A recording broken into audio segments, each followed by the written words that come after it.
I hate spending money on video games, not because I'm broke, but because when presented with the option to buy a $60 game or $60 worth of food, I'ma eat it. As the ultimate min-maxer, I'm gonna make sure I pay the least amount for the most amount of value possible. This very concept is why most of the games I've purchased on Steam are under $20. But you know, finding good games for cheap can sometimes be very hard. But my experience as a mobile gamer has really given me this ability to just discern trash from a genuinely good game. Whether it be during Steam sales or browsing the $10 and unders tab on Steam, I'm always looking for cheap games to sink countless hours into. Due to the games I played growing up, I tend to have a major bias towards 2D or pixelated games, which luckily for me end up being on the cheaper side of the spectrum. Sometimes I find a game so good and so cheap that I've gone beyond penny pinching. I think I might be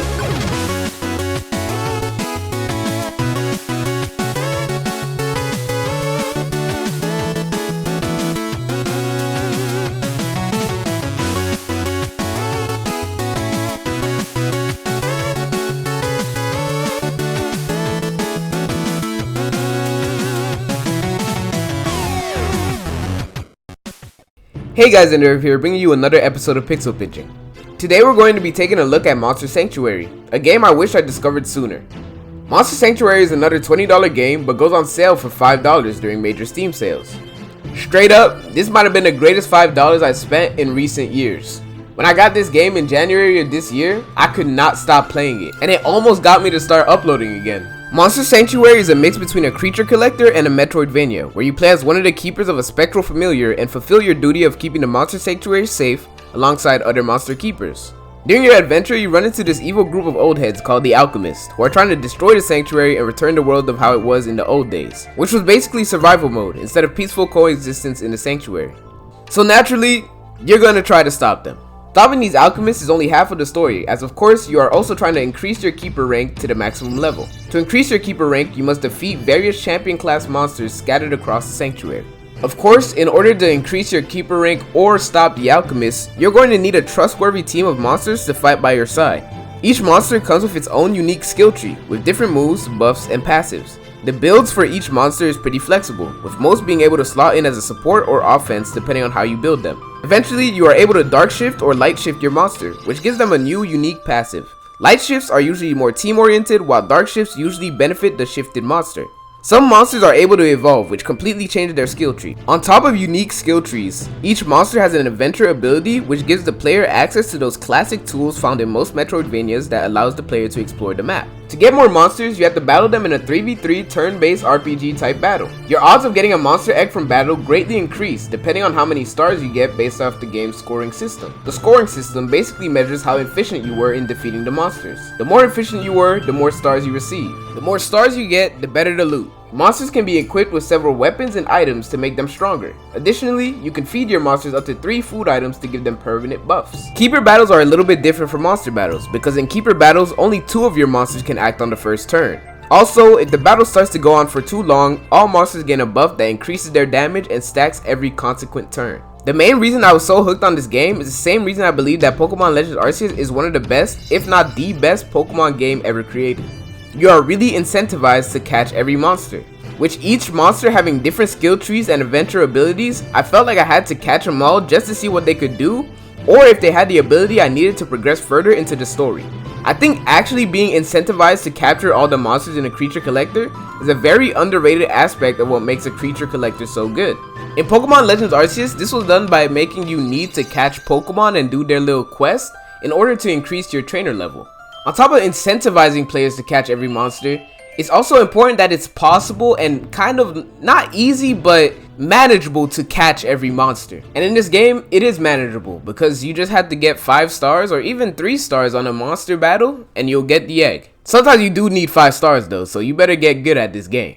There are so many different archetypes and different builds that you can do in this game that finding out what each monster does is the key to building a well-rounded team. Of course, you could always just look these things up on like the wiki, but that kind of defeats the purpose of what I'm trying to tell you. In my playthrough, I really didn't need to look up anything aside from maybe what monsters evolve because it wasn't that intuitive. Battles in this game are also pretty fun. Everything from the champions to the keeper duels all bring a fun challenge to the game and may require different strategies to complete. To my knowledge, no set of 3 monsters can solo every fight in the game. Well, at least solo and get 5 stars. 5 stars are important for champion battles because that is the only way you can get some of these champion monsters. Needing to form different strategies for different battles gives you even more incentive to go out there and see what monsters can do what. Some of the late game fights are pretty hard, and may require you to consider monsters you haven't even used. This would be a pain if this game was super grindy.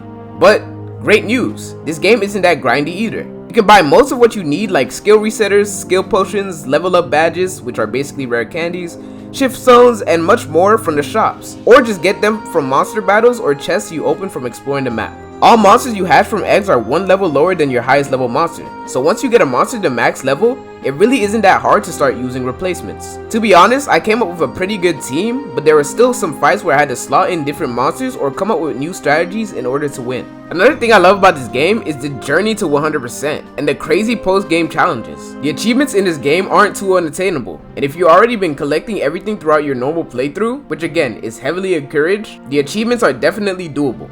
You don't need to start a new file, which is something I always appreciate. You can get all the achievements on your one save file. Even after beating the game while doing the most that I could, there was still a good amount of champions to defeat and a whole post-game story to complete. Not to mention having to challenge and defeat all the legendary keepers. That one definitely put my skills to the test. The post-game can seem like a pretty big jump in difficulty, but if you're really locked into the game, I'm sure you'll be able to figure something out. Like those legendary keepers, bro. Don't underestimate them. They come with some heat. I'm not gonna lie to you. They come with some heat. I had to come up with a whole new set of 6 mons for one of them. 6 mons.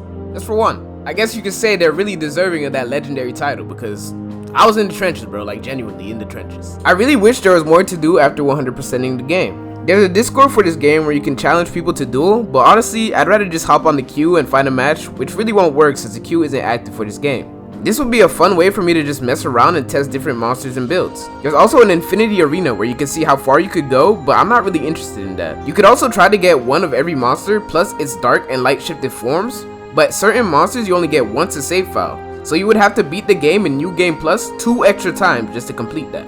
After completing the game, you also unlock a game mode that is essentially a hardcore randomizer, which could be a fun challenge. So essentially, there are extra things to do, but I just don't want to do them. Either way, I still got a solid 75 hours out of this game, which was well worth its price. Maybe one day I'll come back to do a challenge run, but for now, I've entered Monster Keeper retirement. So yeah, Monster Sanctuary is another one of my top 5, maybe even top 3 pixel pinches of all time. I actually could not believe that I was playing this game for $5. I don't know how I missed this when it came out, but I'm glad I eventually found it and got to play it. Monster designs are semi-basic at times, but charming and cool in their own way. Also, the story isn't all that, so like, yeah, it's almost like an actual Pokemon game, you know? Sometimes the story in a Pokemon game is just like, oh, evil team doing this, and stop the evil team. And it's like, oh, cool. And that's kind of what's going on here. The developers of this game are making a new creature collector roguelike called Aethermancer, which I'll definitely be checking out when it drops. When I got to a certain point while I was playing this game, I was like, man, I really should have recorded this playthrough. But unfortunately, it never happened. And then when I was like, oh, maybe I'll make some like guides or a guide for every monster, I realized, you know, there's probably already guides for this game because somehow I missed this gem of a game that dropped in like 2020. So I decided against that too. For those of you who have been watching these reviews, these pixel pitching reviews, we're getting to a somewhat of a critical moment in the series right now. We're getting to a turning point. I won't say too much about what's going on, but just know we've almost covered every game in the intro. That's all I'm gonna say. As always, like, comment, and subscribe if you want, and I'll catch you on the flip.